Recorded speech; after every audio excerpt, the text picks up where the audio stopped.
In this episode, I want to share with you a recipe for growth, I suppose would be the best way to describe it.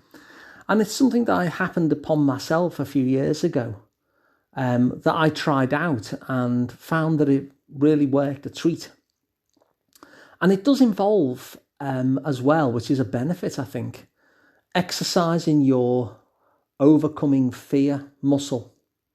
And it's a good muscle to exercise that, really. It's part of our kind of psychological resilience to be able to feel things like fear and yet recognize that it's not kind of a real fear, in terms of, threatening our safety or whatever, but it's kind of one of those anxious fears, I suppose. And it's good at getting us to kind of recognize when that's there and get better at pushing through that thing in order to get what it is that we really want. Because what we really want is often at the other side of anxiety and fear. That part of us that's saying, no, don't be doing this. But there's another side of us that wants what's on the other side of it.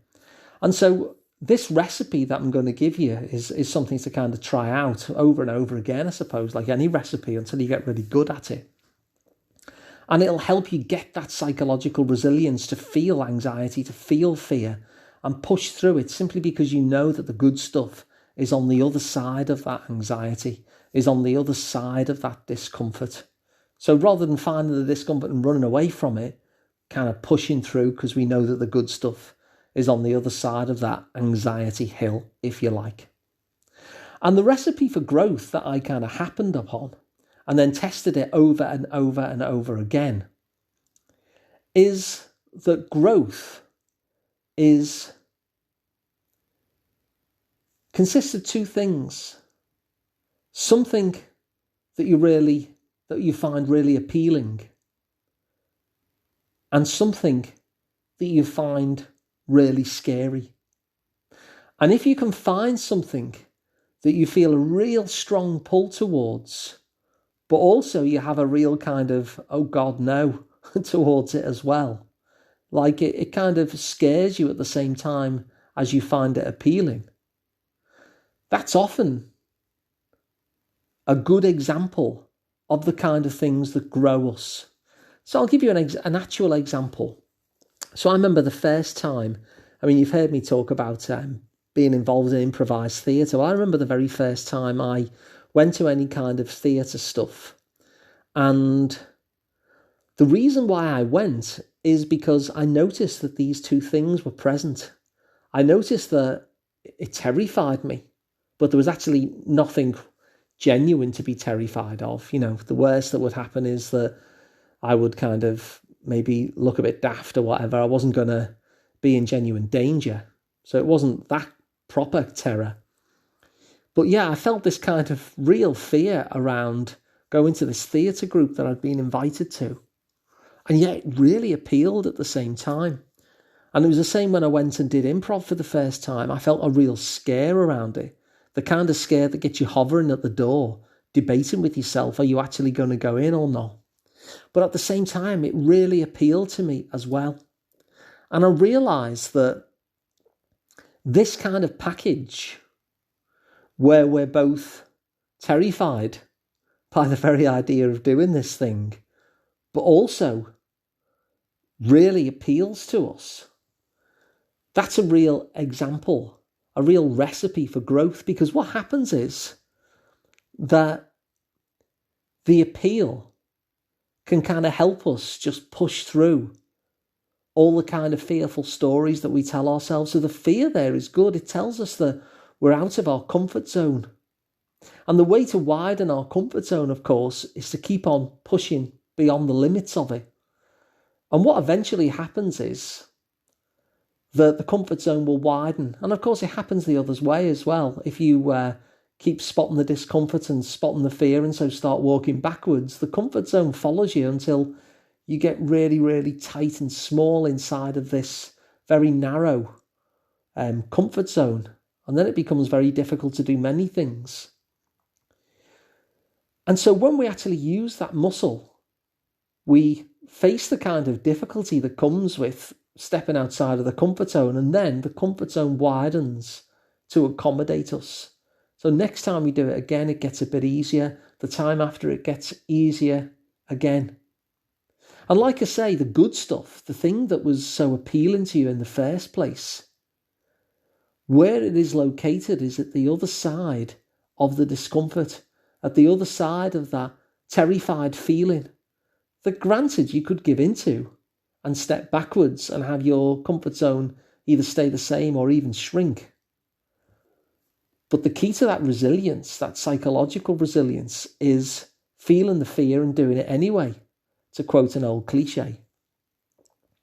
And so what I'm asking you to notice here are, what are those things, activities, or, whatever it happens to be, where you notice that it feels really appealing, but at the same time, it's quite scary as well. So this isn't just going to be an easy thing to do, but it appeals to you, it genuinely does. There's something about it that really appeals to you. But it's really scary too. And so to get to the good stuff, you're going to have to exercise that muscle, that discomfort muscle, that muscle that helps you to push your circle of comfort wider so that you live a bigger, much bigger life than if you didn't exercise that discomfort muscle. So that's my invite. What are those things that you notice that you have a real genuine appeal towards? But you also notice that it's got that second ingredient. It's really bloody scary. It really does feel scary, but you do want to do it. If only you could get over that scare, then your life would be better because you'd be doing that thing, that great thing that you've got this appeal for. And what you realise and why it's a recipe for growth is that as you push through the discomfort, as you push through that fear that you've noticed, you get to the good stuff. The good stuff is always on the other side of that. And it's a recipe for growth because what it grows is your circle of comfort. What it grows is literally your life, as the number of things that then seem possible in your life expands in order to accommodate the fact that you've used this anti-anxiety muscle and pushed on through anyway to where the good stuff is. So check it out in your life. What are those things that really appeal to you? Now, it might not be going to a theatre group or to improv or doing a stand-up comedy gig or whatever. It might be much, much smaller than that. It doesn't actually matter what it is. All that matters is that it appeals to you while at the same time scaring you quite a bit as well. And it doesn't matter how big the thing is or how small you're thinking the thing is. If it's got those two elements, then that contains the recipe for growth. And if you can use your anti-anxiety muscle on that thing, knowing that the good stuff is on the other side of the fear that you have to push through, then your circle of comfort and your life itself will expand in order to accommodate this new strength that you have, this new resilience to be able to push through and get the thing that you actually want. So I hope that's useful. If it is, share it around. You can subscribe to the podcast completely free wherever you get your podcasts. You can see the videos at sliceoftherapy.com, and you can work with me directly at liverpoolpsychotherapy.co.uk. So I'm Alun Parry. Thanks very much for listening, and I'll be back tomorrow with another podcast. Take care and bye.